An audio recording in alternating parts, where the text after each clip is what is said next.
Welcome to my channel. My name is Javier Cha, and I am a historian of medieval East Asia and an assistant professor of digital humanities at the University of Hong Kong.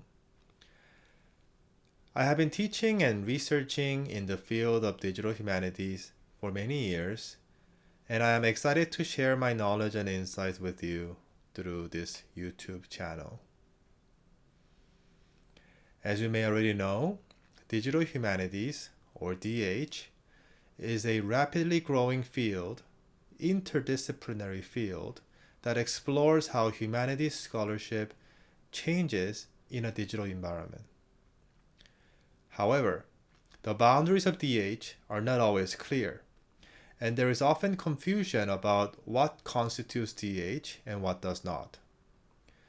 The most inclusive definition, known as Big Tent, argues that DH encompasses any activity involving digital technologies. To read more about the Big Tent debate in DH, I recommend Patrick Svensson's book chapter Beyond the Big Tent, which you can read for free by clicking on the link in the video description. The difficult task of defining DH has become a running gag among practitioners. There is even a Twitter bot account called DH Defined, which automatically tweets one of hundreds of published definitions of DH. The account's pinned tweet, as you see here, says, "I have no idea how DH is defined." But I'm here to tell you that DH is much more than just using Microsoft Word or being active on Twitter. DH is an informed and critical exploration of the relationship between the humanities and digital media. The specifics of digital or computational approaches depend on the discipline. In the case of you undergraduate students, this will depend on your major. For example, linguists have most openly embraced and used computational models for many years. And as you will see in the coming weeks, some scholars of literature have also experimented with computer-assisted statistical analysis of poetry and prose for a long time, since at least the 1940s. In the case of history, since at least the 1960s, historians have used computers to create digital concordances, biographical databases, and various archives of digitized and born digital primary sources. The area studies perspective is also crucial in DH. The methods developed for English language datasets may not be applicable to Chinese, Korean, or Arabic texts. Even among topics in the same language, the Australian corpus requires a different approach than the computational study of British, Irish, or American literature. There are two ways of approaching the relationship between digital technologies and the humanities. The first and most common is the incorporation of digital technologies into traditionally print-based humanities disciplines. Depending on the level of digitization in your research area, you may need to start with the creation of digitized archives, meaning that your DH project may need to begin with the scanning of documents. If you have a sufficient amount of digitized sources, you may want to experiment with computational methods such as text analysis, geographic information system, network visualization and analysis, and computer vision. The second approach entails a fundamental rethinking of how we conduct research and teaching in light of society's ongoing digital transformation. I started my YouTube channel to reconsider the benefits and drawbacks of traditional lecture-based pedagogy. I asked my students to watch my lecture recordings before coming to class so that we can devote our valuable class time to close readings of dense academic prose and hands-on lab exercises. YouTube also allows me to reach a wider audience in and outside of Hong Kong, particularly colleagues and students in parts of the world where access to digital humanities education is limited. Let me illustrate the differences between the two approaches using examples from my own research. As a historian of medieval East Asia, I experiment with data models and algorithmic analysis of classical Chinese sources. I am one of the more fortunate academics in that most of the primary sources I require for research are now available in the form of online databases. However, this was not always the case. When I started my postgraduate studies many years ago, my field was primarily book-driven. I was originally trained as a specialist of medieval Korean Confucianism and Sino-Korean literary criticism. Not many people in the world work on this topic. For this research, I needed a collection called 한국 문집 총간, a compendium of Korean collected works, which is a compilation of 1,259 major Korean figures before the 20th century, their private writings.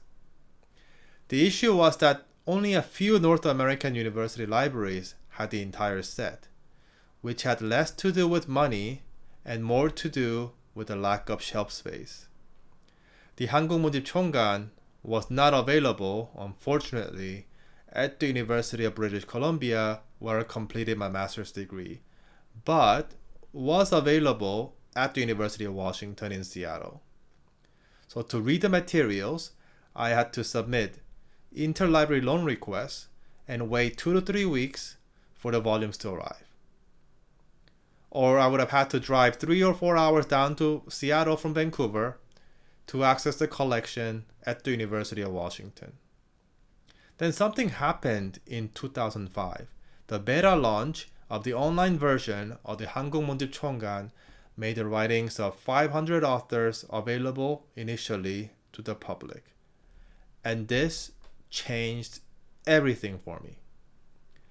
As a thought experiment, forget Korea, classical Chinese, Vancouver, Seattle, etc. Imagine for a moment the impact you might experience on your historical research if you had access to a whole database of information instead of spending weeks or even months waiting for your sources to arrive. Not only do digital technologies make accessing primary sources easier and more efficient, but your research questions become innovative and refined as well. Before digitization, my research focused on specific historical figures. While I wanted to explore some more interesting and creative possibilities, I had to make up for the limited access to the primary sources. The online edition allowed me to scan through and run keyword searches on large volumes of materials. As a result, rather than being drawn to one or two people, historical people, I was drawn to communities and relationships. I also gave more thought to the concepts and ideas that were shared in those communities, as well as how the meaning of key concepts changed over time. A good example of this is found in a seminar paper I submitted in 2007. In this paper, I identified a group of 15th century academicians who frequently mentioned and discussed a common set of ideas and concepts in their writings. As I looked up their background in a biographical dictionary, I noticed their interwoven kinship, social, and political links and tried to visually represent this. So I made this crude drawing in Microsoft Word using a table and a border style and shading functions. Those of you with some training in web design might find this approach familiar.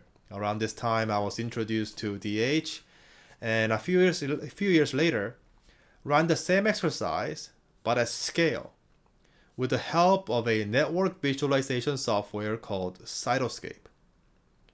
The network I described in my 2007 paper turned out to be a subset, only a tiny subset, of a much larger extended network of academicians spanning 2 centuries. And this is just one example of how digital technologies can be used to enhance a traditional humanities discipline such as medieval history. DH allows us to rethink the way we conduct research and opens up new avenues for understanding human cultures. In terms of the second approach, I am also the principal investigator of a DH research group called the Big Data Studies Lab at the University of Hong Kong. Let's check out my lab's official website to learn more about it. If you open up your web browser and go to bigdatastudies.net, you will find Big Data Studies Lab. The slogan is the Humanities in Uncharted Waters. What do I mean by this? Let's continue to find out more. Let's just read what I wrote on the official website of my lab.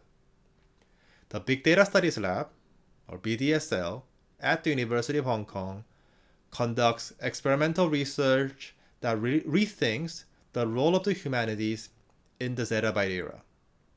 What is the zettabyte era? The zettabyte era began in the 20-teens and refers to our current information age, in which the global data volume surpassed 59 times 10 to the 21 bytes, or 59 trillion gigabytes. To visualize this, imagine storing 59 zettabytes on single-sided Blu-ray discs, which can hold up to 25 gigabytes of data each. The hypothetical Blu-ray tower would span nearly 7 times the distance between the Earth and the Moon. So that's the zettabyte era. Let's continue. So as a result of the proliferation of zettabytes of data, how do we handle sources distributed across millions of servers, or digital artifacts that increasingly take the form of audiovisual content, 3D point clouds, and holograms? Our search for the new normal in the humanities is supported by HKU, Seoul National University, etc. These are my thank you messages for the generous funding that BDSL has received over the years. BDSL aspires to develop a global and balanced understanding of big data from a humanities perspective. Our international research team consults sources in English, Spanish, Korean, Chinese, Danish, Norwegian, and other languages. BDSL is committed to maintaining a high standard of research with an emphasis on technological literacy and methodological rigor. Our objective is not hasty theorization, but rather to empirically demonstrate our arguments through experiments and field research. We thoroughly verify all facts, reports, white papers, and datasets cited in our published papers and blog posts, and we promptly correct any errors or misleading information we discover. BDSL also defines 4 major research areas: archives of the future, big data energetics, cultural analytics, and virtuality and time. In a future video, I will provide a detailed overview of each research area. For the time being, you can think of big data studies as my way of preparing for the seismic shift that historians will inevitably experience when the 20-teens and the 2020s become the past. What will historians do when our primary sources are petabytes and exabytes of unstructured data streams distributed across millions of servers rather than manuscripts, printed books, or centralized digital repositories? As a medievalist, I was trained to start my historical research with source criticism. When I come across a record of an event that occurred 1,000 years ago, I don't take it at face value. If an original happens to have survived that long, I try to authenticate it. Verify that the source is real and trustworthy. This requires some detective work, some serious detective work actually, and investigation into the material upon which the record was written. Or if the record has been preserved by making copies, or in many cases making copies of copies, I examine every extant first-hand account or bibliographic record of those instances. At BDSL, I explore the modern equivalents of these practices with a focus on the decades and centuries ahead rather than the past. The modern equivalents of source criticism include digital forensic imaging, checksums, data redundancy, software decompilation, deepfake detectors, and detailed description of how today's data centers and telecommunication networks operate. While the topics are about information and communication technology and computer engineering and about computer hardware, the research questions we ask come from the humanities, and the emphasis is always on the advantages that humanities scholars have over technologists and engineers. If you recall, BDSL aims to develop a global and balanced understanding of big data and its related technologies through the use of sources in at least 6 languages. Another objective is to conduct informed research with an emphasis on high technological literacy and critical perspectives, which means that all facts, data, and reports must be thoroughly fact-checked. Some questions that are important to a digital historian may be of secondary importance to engineers and specialists. We must also sift through many possible grains of truth and as well as misleading claims in the work of activists, critics, whistleblowers, journalists, industry experts, and corporate PR messaging. This is where the new Bachelor of Arts in Humanities and Digital Technologies program at the University of Hong Kong comes into play. This program, also known as BAHDT, HUDT, or simply HDT, there are many acronyms, teaches students not only how to apply digital and computational methods to their specific areas of expertise, but also how to become high-caliber researchers with high technological literacy in today's rapidly changing information society. HUDT 101, Introduction to Humanities and Digital Technologies, is designed to guide through the foundations necessary to reach that goal.